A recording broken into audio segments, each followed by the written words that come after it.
what you want, when you want it, where you want it. This is The Mesh. Footcandle Films. Film news and reviews from two guys who really like movies.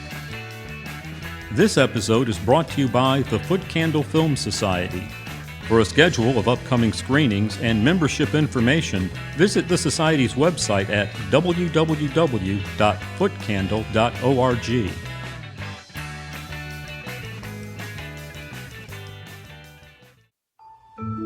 It has been said that magic vanished from our world a long time ago. But if there's one thing you can be sure of, I wish you could really talk to me.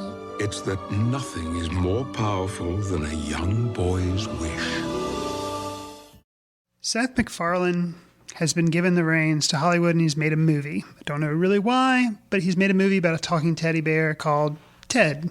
Yes. Alan, you've seen this movie. Me not being a fan of Seth MacFarlane, I don't like The Family Guy. I've never really appreciated his sense of humor. Is there a reason to see this movie? Okay, so you've already told me you're not a fan of Family Guy. No. Okay, then you probably won't care for this movie too much. Okay. A little background for me, I'm not a fan either. We are both Simpsons fans. And I think there's an unspoken rule that if you're a fan of The Simpsons, you kind of are not a fan of Family Guy. Correct. And also because you kind of feel like Family Guy might be a little bit of a ripoff of The Simpsons and all that. So here's the deal. I do admire Seth MacFarlane as an artist. Okay. I mean, I think the guy, I think I told you the other day, I think he's kind of a Renaissance guy. He's involved in a lot of different things. He's a writer. He's a voice actor. He's actually a singer, which I actually own his album, and it's very good of him doing kind of more show tunes and all that. I think he's a good performer. I've seen him do Celebrity Roast. He's a very funny guy. I've never enjoyed his TV shows, though, because I think they go way too extreme with the pop culture references. It's almost like that's the whole thing. Let's just let's copy other things and rip on them instead of doing anything original. Right. So with Ted, you have a movie, Mark Wahlberg stars with a CGI bear. Mm-hmm. The teddy bear comes to life through a magical wish, and the two grow up together. But they both are kind of losers, and they live together as losers, roommates.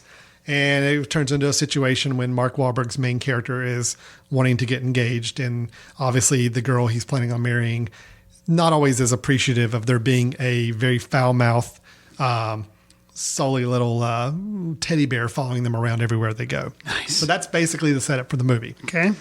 Here's what I'll say about this.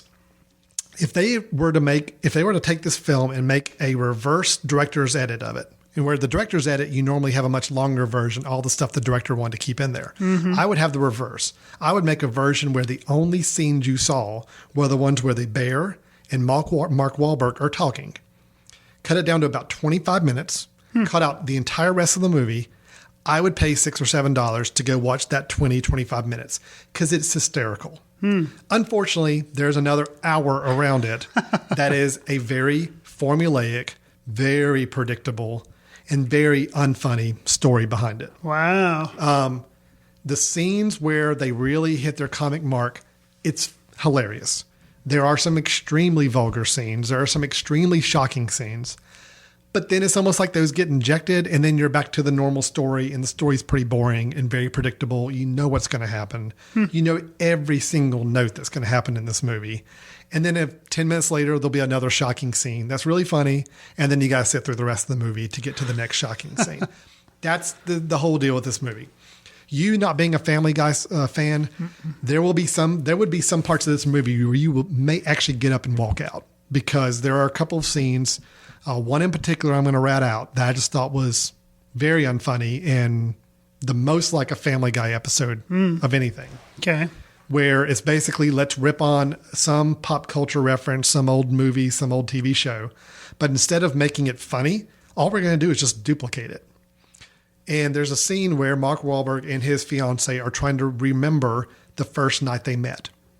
She remembers it where he's a very clumsy dancer and he actually knocks her out on the dance floor, all that. That's cute and funny.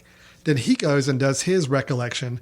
And basically it's a shot for shot scene from the movie Airplane where Robert Hayes and Julie Haggerty meet in this bar and they dance to the Saturday Night Fever song where he's got the whole jumpsuit on and he swings her around like holding onto her feet. Right. It is a shot-for-shot remake of that scene. Nothing else added to it. Nothing else to make it funny. It's just, that's what he remembers. Okay, fine, but we didn't need 2 or 3 minutes of a scene. Wow, where, does it go the whole... Oh, yeah. It's not just a reference to it. No, it's pretty much a couple minutes of the whole dancing scene that looked identical to the movie Airplane. If you're going to rip on or parody another movie, do something to enhance it or make it funnier or make it more relevant to the movie. Don't just copy it. And it was like, you just copied it. There was a lot of elements to this movie where things were just copied. Something happens to the bear towards the end. I'm not going to spoil it. But instead of getting all nervous and sad, you know what's going to happen in the end. You know something's going to change. Something's going to happen differently. It's all very predictable, lifted from a lot of other movies. But I will say, Mark Wahlberg and the bear, when they have their dialogue and scenes together where they're just hanging out and talking about Flash Gordon or any other movie or something. I've heard that the movie references Flash Gordon, which I have seen Flash Gordon. A lot of Flash Gordon references. Even Sam Jones, who plays Flash Gordon, is in the movie. Nice. So there are moments that are funny, but I just want to watch an edited version of this movie just down to those funny moments. And that's it. That's the movie in a nutshell. So Family Guy fan, probably you'll enjoy the movie. If you just enjoy good vulgar humor, yes, there is enough of that to keep you entertained. But if you're looking for a full movie experience, it's not quite there. Can I ask you a question too? So, okay, I like comedies. You know, I do like going to see comedies and stuff. But is the majority of the comedy vulgar comedy? So it's like, is it kind of like a Borat type thing where it's just going, or for a Bruno type thing where all it's really going for, when it gets to the funny parts, it's really focusing on being outrageous in a vulgar way? Yes. Oh, really? Yeah. Okay. That's pretty much it, because once you get past the premise of this is a talking bear, there's really not much about the film that is unique to it being a stuffed teddy bear other than just, oh, look how outrageous it is for a teddy bear to talk about doing this or engaging in this kind of activity with a female or whatever. That's all it is. It's just, oh, wow, I'm hearing some really shocking talk and it happens to be coming out of a teddy bear's mouth. That's the whole joke. But like I said, the parts that are funny are very, very funny. There are several scenes where I busted out laughing very, very loud. It's just, unfortunately, it was in a very formulaic, plain, somewhat lifted elements movie that really didn't have anything else going for it, nothing else interesting other than the fact that you're hearing vulgar, funny things come out of a teddy bear's mouth. I summed that up for you pretty good. So. Yeah. The way I'd leave it is I don't think it's worth $7, $8, $9 at the movie theater. Maybe at a second run movie theater, $2, $3. It might be a fun afternoon or evening to go to. I would watch it if you're a fan of comedy, just because the scenes that are funny are very, very funny. Okay. But it's not worth it as a whole movie. And overall, it was kind of boring towards the end and a little disappointing that they didn't do more with this. All right. Well, thanks. That's a good, nice, tight review of Ted. This has been our first Footcandle Spotlight. Thanks, guys.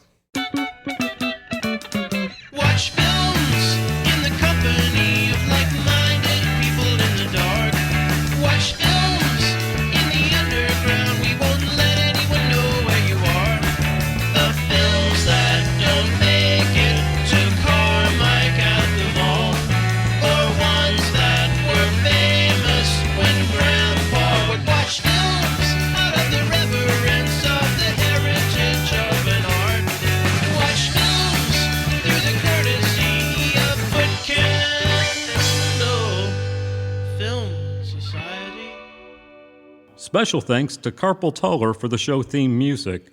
For more about Carpal Tuller, visit www.carpaltuller.com. You've been listening to The Mesh, an online media network of shows and programs ranging from business to arts, sports to entertainment, music to community. All programs are available on the website as well as through iTunes and YouTube. Check us out online at themesh.tv. Discover other network shows and give us feedback on what you just heard.